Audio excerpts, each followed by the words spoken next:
चलिए सबसे पहला क्वेश्चन हम लोग देखते हैं। एक मुश्त राशि जो सरकार द्वारा उद्यमी को लागत पूरी करने के लिए ली जाती है डैश कहलाती है सब्सिडी हो जाएगा right answer. A single lump sum which is given by government to an entrepreneur to cover the cost is known as subsidy. Next question है डैश के एक ही छत के नीचे छोटे और ग्रामीण उद्यमियों के लिए आवश्यक सभी सेवाएं और सहायता प्रदान की जाती है under the single roof of the dash all the service and the support required by small and village entrepreneur provided. Right answer हो जाएगा C D I C. Right answer होगा C D I N C. रट लो इसको, चुपचाप रट लेना, किसी को भेजना नहीं है सर, चुपचाप। अगला क्वेश्चन है एमएसएमई एमएसएमई डेवलपमेंट विकास अधिनियम में लागू हुआ है। एक the MSME development act came into force. Right answer हो जाएगा बी 2006। बी 2006। अगला क्वेश्चन क्या है उद्यमी की भूमिका में डैश शामिल है role of entrepreneur include. Right answer क्या हो जाएगा डी हो जाएगा उपरोक्त सभी। डी हो जाएगा ऑल ऑफ एबव। अगला क्वेश्चन क्या है निम्नलिखित में कौन सा उद्यमिता के आर्थिक सिद्धांत की योगदान करता नहीं है। Which one of the following is not the contributor of the economic theory of entrepreneur. इसका दोस्तों राइट आंसर क्या होगा फटाफट से बताना है। इसका राइट आंसर अगर आपको पता है तो राइट आंसर जरूर बताइएगा, ठीक है ना। Which one of the following is not the contributor of the economic theory of entrepreneur. इनमें से कौन नहीं है, क्या है इनमें से कौन नहीं है, तो आपको ये बताना है, ठीक है। अगला क्वेश्चन क्या है मोहम्मद यूनुस द्वारा विकसित ग्रामीण बैंक डैश उद्यमिता का एक उदाहरण है। राइट आंसर होगा बी सामाजिक। ग्रामीण बैंक वाला जो है वो सोशल हो जाएगा, ठीक है।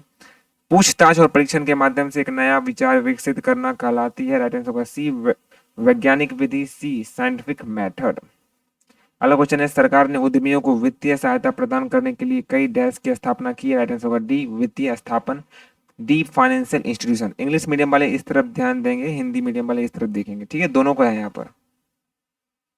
अगला क्वेश्चन क्या है निम्नलिखित में से ईडीपी में क्या शामिल नहीं है। Which of the following is not involve in EDP. Right answer होगा सी डेवलपिंग एंटरप्रेन्योरियल कैपेसिटी। सी उद्यमशीलता की क्षमताओं का विकास करना।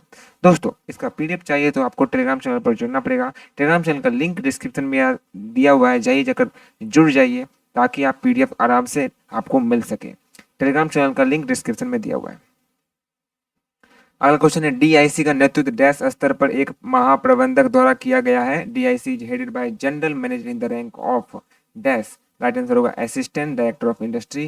राइट आंसर बी उद्योग के सहायक निर्देशक। अगला क्वेश्चन है ईडीपी पाठ्यक्रम सामग्री में डैश शामिल है। EDP course content content. Right answer जो है डी उपरोक्त सभी। D all of the above. इसका दोस्तों अगर पीडीएफ चाहिए तो आपको मिल जाएगा। पीडीएफ का कोई चिंता नहीं करना है। पीडीएफ मिल जाएगा, कहाँ मिलेगा सर, हमारे टेलीग्राम चैनल पर। तो टेलीग्राम चैनल पर जुड़ जाइएगा। टेलीग्राम चैनल का लिंक डिस्क्रिप्शन में दिया है। जुड़ गए तो बहुत अच्छे हैं, जाकर डाउनलोड कर लीजिएगा पीडीएफ। शाम तक में हम डाल देंगे, डाला हुआ है, जाकर देख लीजिए। टेलीग्राम पर डाला हुआ अपलोड कर दिए हैं ये पीडीएफ, जाकर देख लीजिए। अगला क्वेश्चन है which of the following is not a source of ideas for an entrepreneur. निम्नलिखित में कौन सा उद्यमी के लिए विचार का स्रोत नहीं है। राइट आंसर होगा ए परियोजना की लागत कॉस्ट ऑफ प्रोजेक्ट। अगला क्वेश्चन है 13 number a dash is a professional money manager who make risk investment from a pool of equity capital to obtain a high rate of return on investment. Dash एक पेशेवर धन प्रबंधक है जो निवेश पर उच्च दर प्रतिफल प्राप्त करने के लिए समता पूंजी के लिए एक पूल में जोखिम निवेश करता है। राइट आंसर होगा ए वेंचर कैपिटल। राइट आंसर होगा ए उद्यम पूंजीदाता। समाज शास्त्रीय दृष्टिकोण के अनुसार उद्यमशीलता क्या है। According to the sociologic approach entrepreneurship is dash. Right answer क्या हो जाएगा, इसका राइट आंसर हो जाएगा दोस्तों डी उपरोक्त सभी। D all of these. अभी तक दोस्तों लाइक नहीं किए हो तो लाइक जरूर कर लीजिएगा। अभी तक चैनल को सब्सक्राइब नहीं किए हो तो चैनल को सब्सक्राइब कर लीजिएगा ताकि आपको आगे भी इसी तरीके का वीडियो मिलता रहे। अगला क्वेश्चन है 15 मस्लो का पदानुक्रम सिद्धांत इस कथन से संचालित होता है कि लोग डैश रूप से आवश्यकताओं से प्रेरित होते हैं। Maslow hierarchy theory is govern by the fact that person people are dash motivated by needs. Right answer हो जाएगा इसका, फटाफट से बोलना है। अगर राइट आंसर पता है तो बोलना है, तो सार्वभौमिक हो जाएगा, ठीक है, देख लीजिएगा। अगला क्वेश्चन है निम्नलिखित में कौन सी उद्यमिता की विशेषता नहीं है। उद्यमिता की विशेषता नहीं है, इसका राइट आंसर हो जाएगा डी प्रबंधकीय प्रशिक्षण। D managerial training. अगला क्वेश्चन है एक उद्यमी डैश होता है। राइट आंसर होगा सी ए और बी दोनों। C both A and B. अगला क्वेश्चन है नए विचारों अवधारणाओं और प्रक्रियाओं को विकसित करने की क्षमता को डैश के रूप में जाना जाता है। राइट आंसर होगा ए नवाचार। राइट आंसर होगा ए इनोवेशन। इंग्लिश मीडियम वाले बच्चे इंग्लिश की तरफ ध्यान दीजिए। 19 नंबर डैश उद्यमी शर्मीले और आलसी होते हैं, राइट आंसर होगा सी अवसर की प्रतीक्षा करने वाले, सी फेबियन। अगला क्वेश्चन है सुम्पीटर के अनुसार डैश एक आधुनिक उद्यमी का सबसे महत्वपूर्ण कार्य, राइट आंसर होगा नवाचार, राइट आंसर होगा ए इनोवेशन। अगला क्वेश्चन है डैश ने पहली बार व्यावसायिक क्षेत्र में उद्यमी शब्द का प्रयोग किया था, राइट आंसर होगा सी रिचार्ड कैटलिन, सी रिचार्ड कैटलिन। अगला क्वेश्चन है निम्नलिखित में कौन सी एक बहुराष्ट्रीय चाय कंपनी है, इसका राइट आंसर क्या हो जाएगा, फटाफट से बताना है इसका राइट आंसर क्या होगा, अगर पता है तो। इसका राइट आंसर दोस्तों डी हो जाएगा, ए और बी दोनों, बोथ ए एंड बी। दोस्तों अभी तक इसका पीडीएफ आप लोग नहीं लिए तो पीडीएफ डाउनलोड कर लीजिएगा, पढ़ाई आपको यहीं से करना है, पीडीएफ डाउनलोड करके रख लीजिएगा ताकि एग्जाम के वक्त कोई दिक्कत नहीं हो। कौन सा विकल्प सबसे उपयुक्त है, बहुराष्ट्रीय फर्म एक फर्म जो है जो उत्पादन सुविधाओं को नियंत्रित और प्रबंधित करता है, राइट आंसर क्या हो जाएगा इसका दोस्तों, राइट आंसर ए हो जाएगा विकसित और विकासशील दोनों देश में, बोथ डेवलपमेंट एंड डेवलपिंग, ठीक है, जो कंट्री होता है वो ए। अगला क्वेश्चन है भारत में दूसरी पीढ़ी के सुधारों की अवधि 1996 में से 2007 तक चली है। इस अवधि के दौरान जिन क्षेत्रों पर विशेष ध्यान दिया गया था उनके सही संयोग को चुने। इसका राइट आंसर क्या होगा सर, इसका राइट आंसर फटाफट से को बताना है अगर पता है तो, ठीक है। इसका राइट आंसर को बताना है 24 का राइट आंसर। अगला क्वेश्चन क्या है, अगला क्वेश्चन है 25 में 1991 के सुधारों के दौरान डैश को छोड़कर अधिकांश उद्योग के लिए औद्योगिक लाइसेंस समाप्त कर दिया गया, राइट आंसर क्या हो जाएगा, ऊपर के सभी, क्या हो जाएगा ऊपर के सभी। रुको 1991 के सुधारों को दौरान डैश को छोड़कर, तो शराब को छोड़कर, ठीक है, सी हो जाएगा लीकर। अगला क्वेश्चन है 1991 में औद्योगिक क्षेत्र के विनियमन से पहले कितने उद्योग केवल सार्वजनिक क्षेत्र के लिए आरक्षित थे, राइट आंसर होगा 2017। अगला क्वेश्चन है इनमें से कौन सा संगठन विदेशी निवेश और विदेशी व्यापार के उदारीकरण पर जोर देता है, राइट आंसर होगा सी विश्व व्यापार संगठन, विश्व व्यापार संगठन। अगला क्वेश्चन है देशों के बीच समामेलन और तीव्र एकीकरण को किस रूप में पहचाना जाता है, राइट आंसर होगा बी उदारीकरण, बी लिबरलाइजेशन। भारत ने विदेशी मुद्रा प्रबंधन कब लागू किया था, राइट आंसर होगा जनवरी 2000 में। निम्नलिखित में से कौन सी ग्रामीण या पारंपरिक उद्योग के रूप में जाना जाता है, राइट आंसर होगा लघु उद्योग, कॉटेज इंडस्ट्री। लघु उद्योग के लिए निम्नलिखित में से कौन सी समस्या है, राइट आंसर होगा ये सभी, ऑल ऑफ दीज। अगला क्वेश्चन है मल्टी फाइबर समझौता 1 जनवरी 1974 को स्थापित किया गया था, हालांकि इसे समाप्त कर दिया गया और इसकी जगह डैश ले आया गया। 1995 में कपड़ा एवं वस्त्र पर समझौता, ये हो जाएगा right answer agreement and textile. इस क्वेश्चन है, थोड़ा सा रुक जाइए ब्लड आ रहा है, थोड़ा सा रुक जाइएगा। दोस्तों अभी तक आप हमारे चैनल को सब्सक्राइब नहीं किए तो चैनल को सब्सक्राइब जरूर कर लीजिएगा, लाइक नहीं किए तो लाइक जरूर कर लीजिएगा, ठीक है, लाइक जरूर जल्दी से जल्दी आप लोग कर लीजिए ताकि हमें मिलता है इससे मोटिवेशन, ठीक है। अगर आप अभी तक इसका जो पीडीएफ है वो नहीं लिए तो पीडीएफ ले लीजिएगा, ठीक है। अगला क्वेश्चन है भारत दुनिया में कच्चे इस्पात का सबसे बड़ा उत्पादन कितना में है, तो दूसरा में, सेकंड है। निम्नलिखित में कौन सा प्रमुख गन्ना उत्पादन राज्यों की सूची में शामिल नहीं है, राइट आंसर होगा बी आंध्र प्रदेश। निम्नलिखित में कौन सा भारत के प्रमुख बड़े पैमाने के उद्योग से संबंधित नहीं है, राइट आंसर होगा खाद्य और ग्रामोद्योग।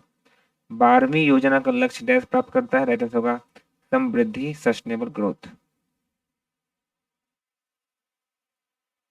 अगला क्वेश्चन है चौथे पंचवर्षीय की शुरुआत डैश को की गई थी, 1 अप्रैल 1969 को की गई थी। एलपीजी का अर्थ क्या होता है, ये होगा उदारीकरण, निजीकरण, वैश्वीकरण, लिबरलाइजेशन, प्राइवेटाइजेशन, ग्लोबलाइजेशन, ये हो जाएगा राइट आंसर। अगला क्वेश्चन है वस्तुओं और सेवाओं के कुल उत्पादन में डैश वृद्धि, वृद्धि डैश को संदर्भित करती है, राइट आंसर सी हो जाएगा आर्थिक विकास।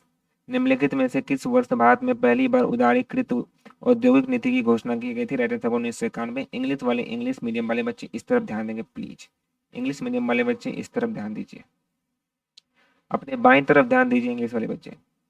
निम्नलिखित कथनों में कौन सा कथन सही है, क्योंकि देखिए इंग्लिश मीडियम हिंदी में दोनों पढ़ने बैठेंगे तो बहुत समय लग जाएगा, ठीक है। कौन सा कथन सही है इसमें आप लोग लगाना है, ठीक है। अगला क्वेश्चन है वर्ष 1951 में सार्वजनिक क्षेत्र की इकाइयों की संख्या डैश थी, राइट आंसर क्या हो जाएगा, बी हो जाएगा 3। किस पंचवर्षीय योजना के दौरान भारत में महान महान लोबिस मॉडल का अपनाया गया था, राइट आंसर होगा बी दूसरा। इंग्लिश मीडियम वाले बच्चे इधर देखें, बार बार यहाँ पर हमें ध्यान दीजिए इस तरफ, ठीक है, इंग्लिश मीडियम वाले बच्चे इस तरफ ध्यान दीजिए, अपनी बाएं तरफ।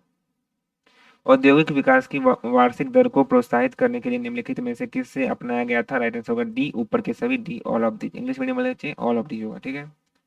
छठी पंचवर्षीय योजना के दौरान कृषि क्षेत्र में विकास दर की गई थी। इसका राइट आंसर क्या होगा, फटाफट से आपको बताना है। बी हो जाएगा 23.7। हिंदी मीडियम वाले बच्चे दाईं तरफ ध्यान देंगे, ठीक है। 45 यहाँ पर क्या होगा, बी हो जाएगा। इधर देखो, इधर देखो, इधर देखो, इधर देखो, कहाँ देख रहे हो? अरे भाई कहाँ देख रहे हो? इधर देखिए आप लोग, इधर उधर ध्यान मत दीजिए, लेट के मत पढ़िए, ठीक है। सब लोग लेटा हुआ है।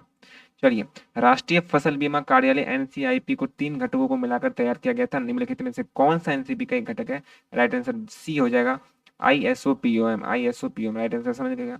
दोस्तों अभी तक हम आप हमारे वीडियो को लाइक नहीं किए हो तो लाइक कर दीजिएगा फटाफट से। 45 क्वेश्चन देख चुके हैं हम लोग, 100 क्वेश्चन देखने वाले हैं। प्लीज लाइक कर दीजिए। इतना सा कुछ नहीं कर सकते क्या? इतना सा कुछ नहीं कर सकते क्या? लाइक कर दीजिए फटाफट से। चलिए, लाइक कर दिए, लाइक कर दिए तो बहुत ही बहुत थैंक यू सो मच। किसान क्रेडिट कार्ड भारत सरकार द्वारा किसानों को अल्पकालिक ऋण और नगद वितरण की सुविधा के लिए शुरू किया गया था। निम्नलिखित में से कौन सी एजेंसी किसान क्रेडिट कार्ड के संचालक में सम्मिलित नहीं है? राइट आंसर होगा बी, नाबार्ड। नाबार्ड, नाबार्ड, NABARD, नाबार्ड। अगला क्वेश्चन है, निम्नलिखित में कौन सा ISOPOM स्कीम योजना के अंतर्गत आता है? राइट आंसर हो जाएगा उपयुक्त सभी, ऑल ऑफ दीज। समझ रहे हैं बात को। अगला क्वेश्चन है, राष्ट्रीय खाद्य सुरक्षा मिशन किस वर्ष में शुरू किया गया था? राइट आंसर होगा 2006-7। राष्ट्रीय कृषि विकास योजना कब शुरू किया गया था? राइट आंसर हो जाएगा ए, वर्ष 2007 से 8 में। अगला क्वेश्चन है, एक किसान को उपज को कम कीमत पर बेचने के लिए मजबूर होना पड़ता है क्योंकि बोथ हो जाएगा दोनों का दोनों। विप, विपणन एजेंसियों होती है डैश। राइट आंसर क्या हो जाएगा, विपणन जो एजेंसी होती है, मार्केट एजेंसी, वो बोथ हो सकती है, दोनों हो सकती है। भारत में प्रथम सहकारी विपणन समिति कब आई थी? 1913 में आई थी। निम्नलिखित में कौन सी गतिविधि कृषि विपणन में सम्मिलित नहीं है? राइट आंसर होगा डी, सभी सम्मिलित है। दोस्तों आप बोलेंगे सर बहुत ही फास्ट कर रहे हैं। राजा फास्ट इसलिए कर रहे हैं ताकि फटाफट से खत्म हो सके, समय बर्बाद नहीं हो आपका। इंग्लिश मीडियम इधर देखेंगे, हिंदी मीडियम इधर देखेंगे। ओ हिंदी मीडियम वाले बच्चे इधर देखो, दाएं तरफ देखो। कृषि विपणन किसानों द्वारा डैश उत्पादित डैश को संदर्भित करता है। राइट आंसर होगा सी, ए और बी दोनों। निम्नलिखित में से कौन सा भारत में कृषि वित्त के सर्वोच्च निकाय है? राइट आंसर होगा नाबार्ड। निम्नलिखित में से कौन सा कृषि ऋण के संस्थागत स्रोत से सम्मिलित नहीं है? राइट आंसर होगा स्वदेशी बैंकर। किसान क्रेडिट योजना डैश में शुरू हुआ था? राइट आंसर होगा 1998, 1999। अगला क्वेश्चन है, राष्ट्रीय कृषि और ग्रामीण विकास बैंक की डैश स्थापना वर्ष डैश थी? राइट आंसर होगा 1982। हरित क्रांति के कारण की डैश के उपयोग में वृद्धि हुई थी? राइट आंसर होगा ऑल ऑफ दीज, उपयोग सभी। डैश कृषि उत्पादकता बढ़ाने के संस्थागत तरीकों में सम्मिलित है? राइट आंसर हो जाएगा, क्या हो जाएगा राइट आंसर? डैश कृषि उत्पादक, तो भूमि सुधार हो जाएगा, या भूमि प्रशिक्षण होगा, ठीक है, देख लीजिएगा, इसमें डाउट है। अगला, निम्नलिखित में से कौन सा भारतीय कृषि की कम उत्पादकता का एक आर्थिक कारण नहीं है? राइट आंसर क्या हो जाएगा, इसको आप लोगों को बताना है, राइट आंसर क्या होगा, ठीक है। अगला क्वेश्चन है, भारतीय कृषि की प्रमुख विशेषताएं हैं? राइट आंसर होगा उपयुक्त सभी। दोस्तों उपयुक्त सभी जहां भी हो आपको उपयुक्त सभी लगाना है, ठीक है। अभी तक वीडियो को लाइक नहीं किया तो एक बार फिर से वीडियो को लाइक जरूर कर दीजिएगा। अगर लाइक कर चुके हैं तो बहुत ही बहुत थैंक यू। आपसे अच्छे व्यक्ति कोई नहीं हो सकते, आपसे पढ़ने वाले व्यक्ति कोई नहीं हो सकते, समझ रहे बात को। अभी तक चैनल को सब्सक्राइब नहीं किया तो कर लेना। इसका PDF मिलेगा आपको हमारे टेलीग्राम चैनल पर। टेलीग्राम चैनल का लिंक डिस्क्रिप्शन में दिया है, फटाफट से जाइए डाउनलोड कीजिए इस PDF को। 1949 से 50, 1964 से 1965 तक की अवधि डैश को काल माना जाता है? राइट आंसर हो जाएगा डी, बी और सी दोनों। भारत का कृषि उत्पादन डैश के आधार पर कम की जा सकती है? राइट आंसर होगा दोनों। हैरोल्ड डोमल मॉडल निम्नलिखित में से किस पंचवर्षीय योजना में संबंधित है? पहली पंचवर्षीय योजना। अगला क्वेश्चन है, 12वीं पंचवर्षीय योजना की अवधि डैश की थी? राइट आंसर होगा 1 अप्रैल 12 31 मार्च 2017 तक होगा। 12वीं पंचवर्षीय योजना का प्राथमिक उद्देश्य क्या है? राइट आंसर हो जाएगा बी, बुनियाद ढांचे का विकास। दोस्तों इसमें से आने वाला लगभग 50 से 60 क्वेश्चन लड़ने वाला है आपके एग्जाम में, पूरा पूरा देख के जाना, वायरल क्वेश्चन है। निम्नलिखित में से कौन सा 1991 तक भारत की विकास रणनीति की विशेषताओं से मेल खाता है? राइट आंसर होगा डी, उपयुक्त सभी। अगला क्वेश्चन है, आर्थिक नियोजन का तर्काधार क्या है? राइट आंसर होगा उपयुक्त सभी। भारत नियोजन का जनक क्या है? राइट आंसर होगा डी, एम विश्वेश्वर वारियल, ठीक है, विश्वेश्वरैया।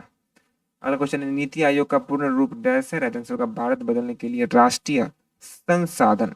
निम्नलिखित में कौन भारतीय नियोजन की विशेषता नहीं है? राइट आंसर क्या हो जाएगा,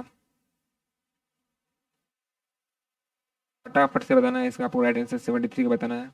अगला क्वेश्चन है, नीति आयोग के गठन की घोषणा की गई थी 1 जनवरी 2015 में। भारत में योजना आयोग के स्थापना किस वर्ष की गई थी? 1950 में। प्रथम पंचवर्षीय योजना किस वर्ष प्रारंभ की गई थी? 1951 में। काली क्रांति का संबंध देश में किया गया था? कच्चा तेल के उत्पादन में। दोस्तों इतना फटाफट कर रहे हैं आप लोग, एग्जाम्स के सेंटर में जाते जाते घुसते घुसते ये पूरा देख लीजिएगा, खटाखट खड़ाखट खटाखट नंबर भी आएगा आपका फटाफट फटाफट फटाफट। समझ रहे बात को? अगला दोस्तों क्वेश्चन है, हरित क्रांति का संबंध देश से है? राइट आंसर होगा वीट, गेहूं के उत्पादन से।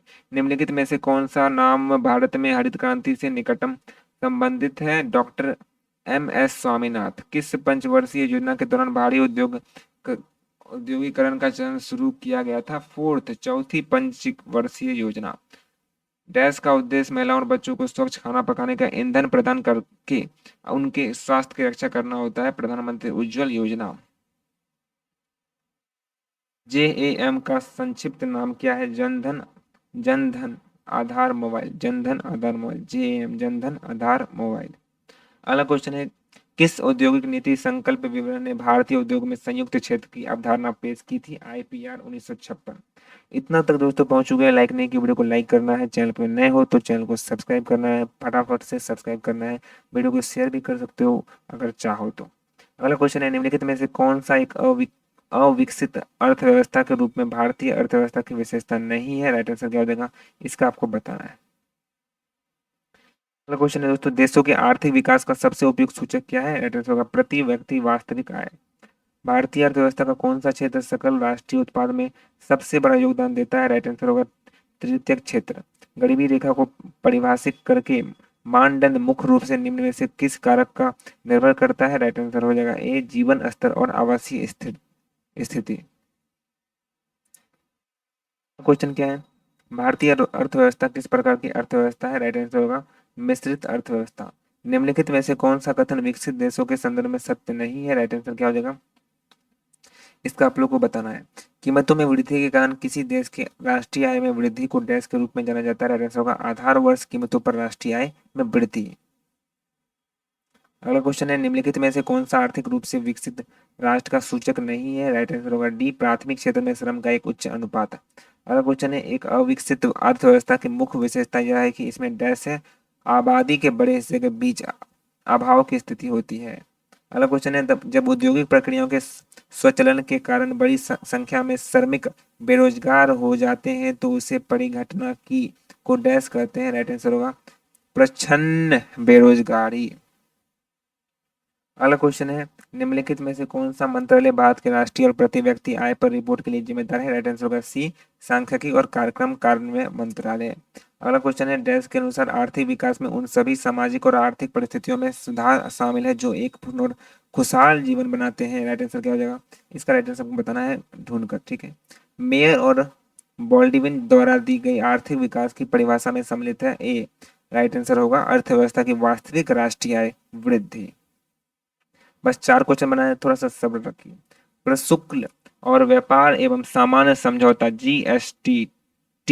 GATT के उत्तराधिकारी संगठन का नाम बताइए? राइट आंसर होगा डी, विश्व व्यापार संगठन WTO, वर्ल्ड ट्रेड ऑर्गेनाइजेशन। अगला क्वेश्चन है, भारत में अप्रत्यक्ष कर प्रणाली को एकीकृत करने के लिए 2016 में भारतीय संसद द्वारा पेश किए गए कर का नाम क्या है? गुड्स एंड सर्विस टैक्स, वस्तु एवं सेवा कर। अगला क्वेश्चन है, कौन सी संस्था भारत में वित्तीय क्षेत्र को नियंत्रित करती है? राइट आंसर होगा सेबी, SEBI। अगला क्वेश्चन है, स्वतंत्रता से पहले भारत अर्थव्यवस्था का सबसे प्रमुख क्षेत्र था? राइट आंसर होगा ये कृषि क्षेत्र। आई होप दोस्तों बिल्कुल क्लियर हो चुका है। ये 100 का 100 क्वेश्चन हमने देख लिया बेहतरीन तरीके से। वीडियो को लाइक जरूर कीजिएगा, चैनल को नए हो तो चैनल को सब्सक्राइब कीजिए। साथ ही साथ इसका PDF मिलेगा हमारे टेलीग्राम चैनल पर, लिंक डिस्क्रिप्शन में दिया है दोस्तों। टेलीग्राम चैनल का जो लिंक है वो डिस्क्रिप्शन में दिया हुआ, आप आराम से देख सकते हैं। और आपको इस तरीके से परीक्षा में सवाल भरना है, इस तरीके से भरना है, ना कि इस तरीके से, ठीक है। यहाँ पर गलत मत भरिएगा, पूरा आपको फिल करना है, पूरा आपको क्या करना है, फिल करना है। ध्यान रहे बाहर नहीं निकलना चाहिए। आई होप आप जानते हो क्योंकि पार्ट 1 में अच्छा से लिख पाएंगे। पीछे में ये क्वेश्चन के पीछे में दिया हुआ था, ठीक है। तो टेलीग्राम चैनल पर जो लिंक है वो डिस्क्रिप्शन में दिया है। टेलीग्राम चैनल पर अभी ज्वाइन करने के लिए डिस्क्रिप्शन में जो लिंक दिया है उस पर क्लिक कीजिए और ज्वाइन कर जाइए हमारा टेलीग्राम चैनल, जहाँ मिलेगा आपको PDF। Thank you so much.